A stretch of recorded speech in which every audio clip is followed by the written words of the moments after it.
जगन, ऐसा मत कर बेटा। जग्गू, ऐसा मत कर। जग्गू, भाग रहे हो?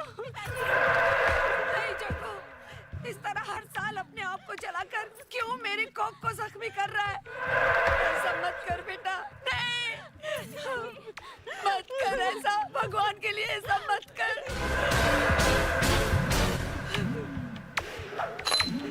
नहीं जग्गू, जग्गू।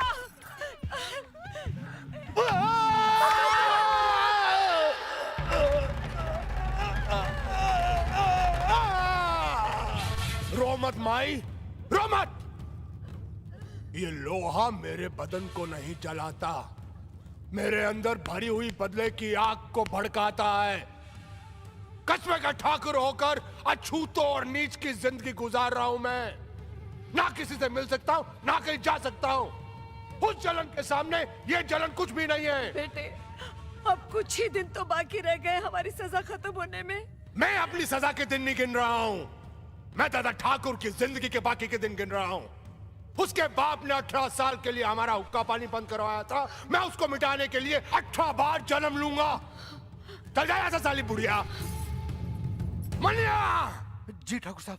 कल होली के त्योहार में लठबाजी है। किसी दूसरे गांव से लठबाजों को बुलाओ और दादा ठाकुर के दोनों भाइयों को खत्म कर दो ताकि उस हरामजादे के दोनों हाथ कट जाएं। आज का ये मेरा लोहे का दागना आखिरी दागना है।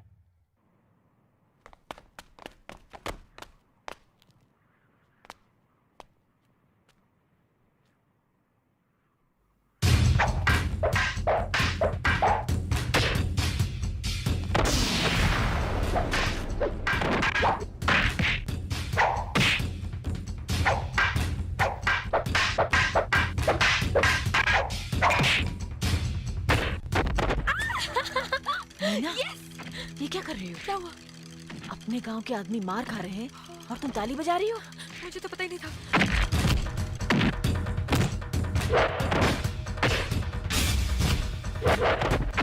नहीं! मत मारो मेरे पति को, मत मारो, छोड़ दो मेरे पति को, छोड़ो ना।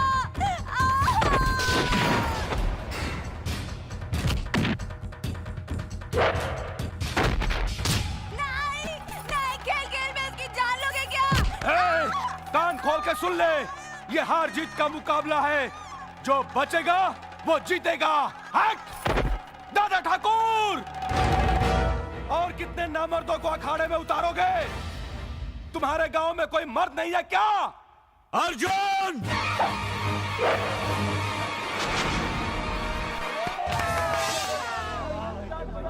शाबाश भैया, शाबाश।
मुकाबला एक से एक का है। अगर तुम लोग अखाड़े में गए तो हम भी नहीं छोड़ेंगे। रुक जाओ, मत रोको इन्हें। अर्जुन ठाकुर धर्मराज का भाई है, ये 4 क्या 40 को भी भारी पड़ेगा।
चेहरे पर ये रंग देखेंगे तो मुझे मार डालेंगे।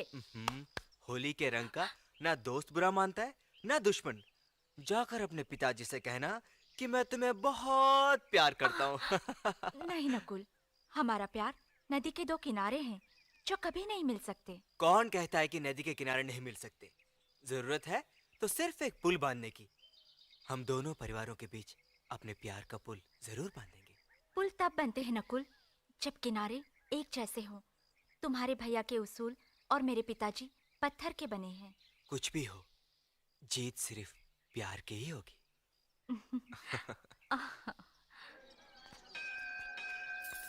आओ बहू, ये पालना और चूड़ियां है ना, इसे डाल पर बांध दो। ये लो। क्यों? जब कोई कंवारी लड़की मन्नत मांगकर इस पेड़ की डाली पर धागा बांधती है तो उसकी शादी जल्दी हो जाती है। और जब कोई सुहागन ये पालना और चूड़ियां इस डाली पर बांधती है ना, तो 1 साल के अंदर अंदर उसके आंगन में एक हंसता खेलता बच्चा होता है। मैं इन अंधविश्वासों में यकीन नहीं करती, और वैसे भी मुझे बच्चे की कोई जल्दी नहीं है। आपको इतने बरसों से कोई औलाद नहीं हुई है, चाहे तो आप ही बांध दीजिए।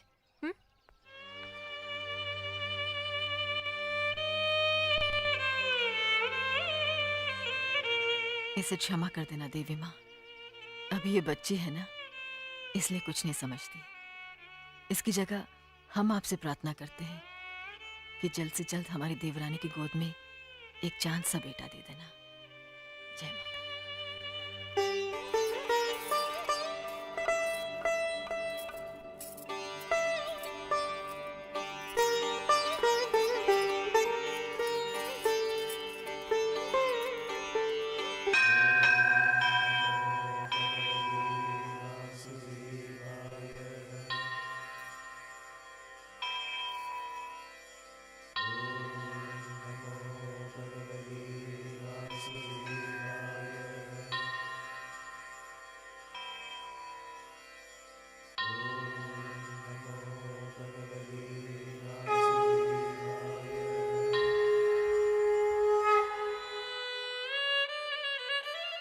हे प्रभु, 21 जन्म के पापों की सजा मिल रही है मुझे। पिछले 17 साल से तेरे दर्शन नहीं कर पा रही हूँ। 1 साल और तेरी सीढ़ियों तक आकर वापस लौट जाऊंगी। बस प्रभु, मेरे बेटे के गुनाहों को माफ कर दो, उसे सही रास्ता दिखाओ।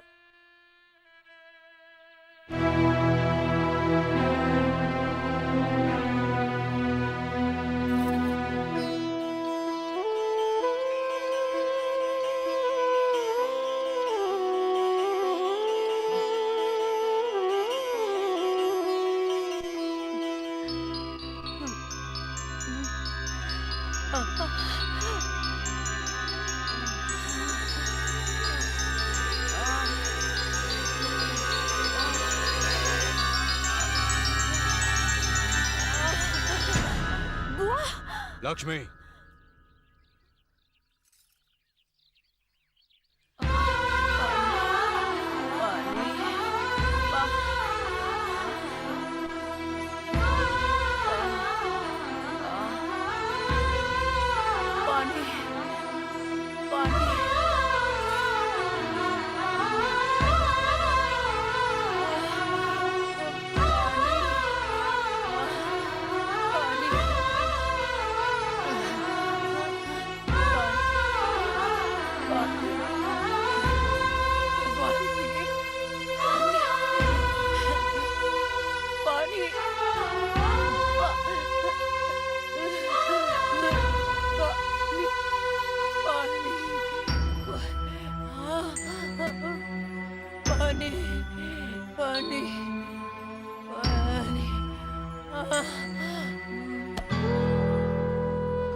अरे मुनीम जी देखिए, कोई औरत गिर गई है, पानी के लिए तड़प रही है। पानी, पानी। बहुरानी मत जाइए। क्यों? इनकी कोई मदद नहीं कर सकता क्योंकि बिरादरी से इनके परिवार का बहिष्कार किया गया है। What nonsense! एक औरत प्यास से तड़प कर मर रही है और लोग अपना नियम निभाते रहेंगे। क्या बेहुदा नियम है ये। मीना मुनीम जी सही कह रहे हैं। ये स्वर्गीय पिताजी का किया हुआ फैसला, इसे कोई तोड़ नहीं सकता। पानी पानी पानी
मालिक, मैं 2 दिन के लिए रामपुर जाना चाहता हूँ। इसमें पूछने की क्या बात है मुनीम जी? सुनो, एक गिलास पानी देना।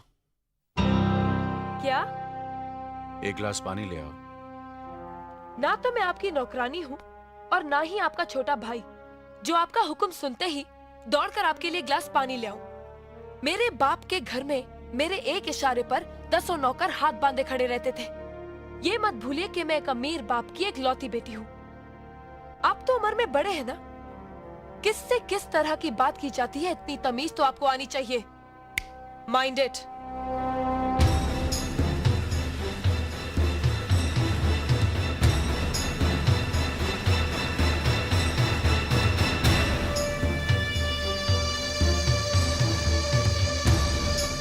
मालिक, छोटी बहू की बात का बुरा मत मानना। नादान है, बच्ची है। गलती हमारी है मुनीम जी। हमने ऐसी लड़की को काम करने को कहा जिसे काम करने की आदत ही नहीं है। बड़े भैया, पानी। नकुल, वो ट्रैक्टर रिपेयर करवा लिया ना? जी करवा दिया।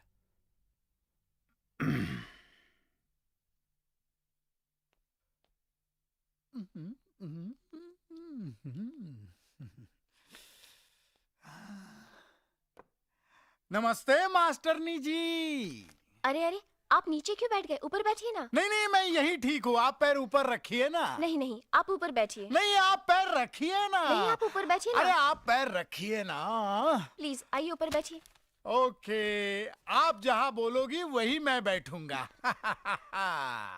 अपनी इस पहली मुलाकात की मिठास काफी दिनों तक मीठी रहे, इसलिए मैं आपके लिए मिठाई लाया हूँ। Thank you. किसी ने सच ही कहा है कि जवानी में जवान लोगों से ही दोस्ती करनी चाहिए। देखो ना, हम दोनों कितने जवान लग रहे हैं, तरोताजा लग रहे हैं, फ्रेश लग रहे हैं, बिल्कुल एक दूजे के लिए।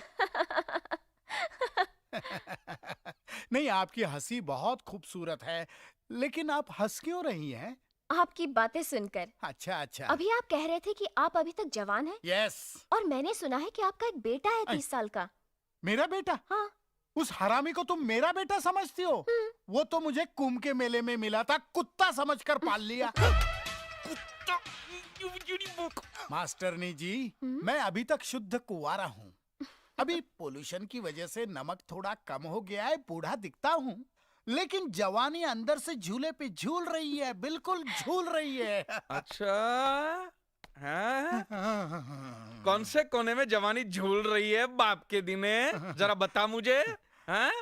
इसको फंसाने के लिए मैं तुझे कुंभ के मेले में मिला और मुझे कुत्ता समझ के पाला, कुत्ते के बाप। अरे अरे, अपने बाप से इस तरह बात कर रहे हो? अबे, तू जानती नहीं है इस कमीने को। ये कमीना अपनी जवानी की रंगीन कहानियां सुना सुना कर कितनी औरतों का एक रात का पति बन चुका है, और इधर भी तेरे यहाँ एडमिशन लेने इसी लालच में आया है। संभालना। शर्म करो, ये तुम्हारे बुजुर्ग हैं। क्या हुआ? पित्त के कारण मेरे बाल थोड़े सफेद हो गए, तो मास्टरनी मुझे बुजुर्ग कह रही है। मास्टरनी, न देख उम्र मेरी लाजवाब कर दूंगा, तुझे कली से महकता गुलाब कर दूंगा। हट!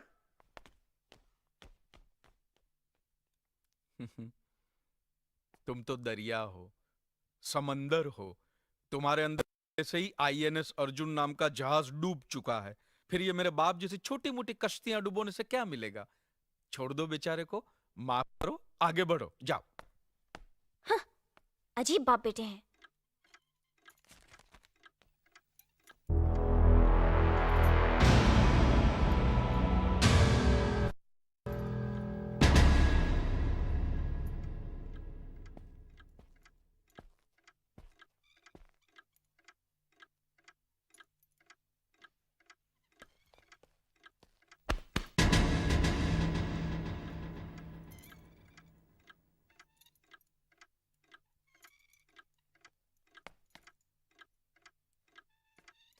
इसे मैं फेंक देता हूँ बड़े भैया, आप जाइए। मुनीम जी, चौराम प्रसाद की बेटी की शादी के लिए जेवर देने के लिए कहा था, भिजवा दिया? जी हाँ मालिक। शहर में रहकर यही बदतमीजी और ओछी हरकतें सीखी आपने? अपने से बड़ों का लिहाज करना नहीं आता आपको? किससे कह रहे हो तुम? आपसे कह रहा हूं। औरत पैदा हुई है तो औरत की तरह रहना सीखिए। मीना! नकुल, तुम अंदर जाओ।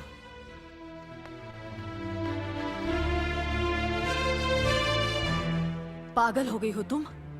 औरत होकर एक मर्द पर हाथ उठाती हो? इतनी ऊंची घराने की बहू होकर ऐसी नीच हरकत, शर्म नहीं आई तुम्हें? कौन सा ऊंचा घराना? ये जहाँ सिर्फ एक आदमी राजा है और बाकी सब उसके गुलाम। मीना! चिल्लाइए मत। आप मेरी सास नहीं है। जिस तरह आप इस घर की बहू हैं, वैसे मैं भी हूँ। बहू हो तो बहू की मर्यादा में रहो। मर्यादा की रस्सी में तो आप जैसी जाहिल और गवार औरतें बनती हैं। मुझ जैसी पढ़ी लिखी मॉडर्न जमाने की लड़की नहीं। Uneducated idiots. Excuse me. I am not an illiterate. I am a graduate from the University of Allahabad. I am aware of the modernization of women, but I have not forgotten my culture, my customs, my traditions and my values. And most of all, I'll never ever forget that I am an Indian woman. Modern जमाने की औरत भी औरत ही होती है। उसे भी मर्द ही ब्याह कर ले जाता है, मर्द को ब्याह कर वो नहीं ले जाती। जमाने ख्याल और लिबास बदल देते हैं, औरत की शरीर की बनावट नहीं। लोग तुम्हारे ख्याल की लड़कियों को लज्जत का सामान भले ही समझते हो, इज्जत के काबिल कोई नहीं समझता। इज्जत आज भी उन्हीं औरतों की होती है जिनकी आंखों में हया हो, लाज हो, शर्म हो। हम नहीं कहते कि तुम बंदिशों में रहो, लेकिन अपने दायरे की सीमा को मत भूलो। लड़की जब अपने माँ बाप के घर होती है, तब उसके कांधों पर अपने ही घर की इज्जत का बोझ होता है। लेकिन जब वो बहू बनकर ससुराल जाती है, तब उसके कांधों पर एक नहीं, 2 परिवारों की इज्जत का बोझ होता है। आज जिस तरह तुमने नकुल को तमाचा मारा है, अगर उसी तरह उसका भी हाथ उठ जाता तो तुम्हारी क्या इज्जत रह जाती? कभी सोचा तुमने? क्या बात है?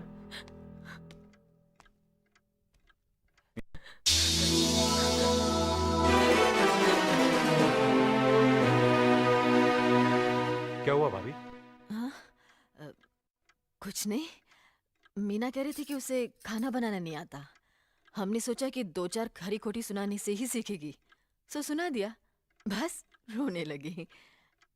क्यों अर्जुन, हमें तुम्हारी बीवी को डांटने का भी हक नहीं? क्यों नहीं, आप हमारी भाभी माँ हैं। आप मार सकती हैं, डांट सकती हैं, कुछ भी कर सकती हैं।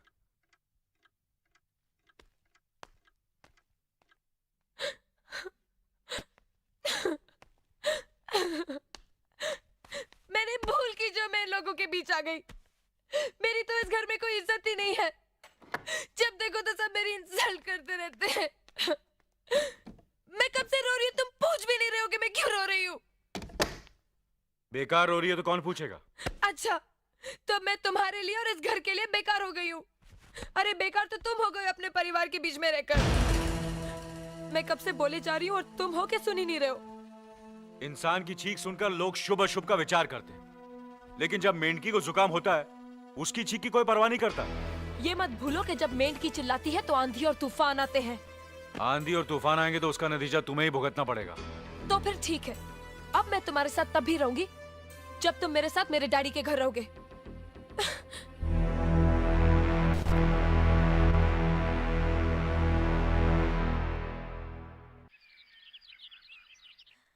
हमारी मीना बहुत प्यारी बच्ची है, लेकिन उसमें अभी भी बचपना है।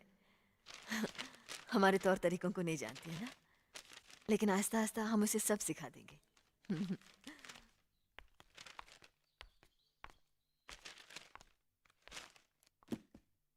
बड़े भैया, ये अपने घर जाना चाहती है। जाना भी चाहिए, 4-5 महीने हो गए, मायके की याद भी आती होगी इसे। और अर्जुन, तुम्हारे ससुर जी तुम्हें कई बार बुला चुके हैं, तुम भी कुछ दिनों के लिए हो आओ, तुम्हारा मन भी बहल जाएगा। अगर ये वापस लौटने के लिए जा रही होती तो मैं जरूर जाता, मगर ये तो हमेशा के लिए इस घर से जा रही है। कैसी बातें कर रहे हो? अगर तुम दोनों के ख्यालात एक दूसरे से नहीं मिलते तो इस मामले को घर की 4 दीवारी में बैठकर आपस में सुलझा लेना चाहिए।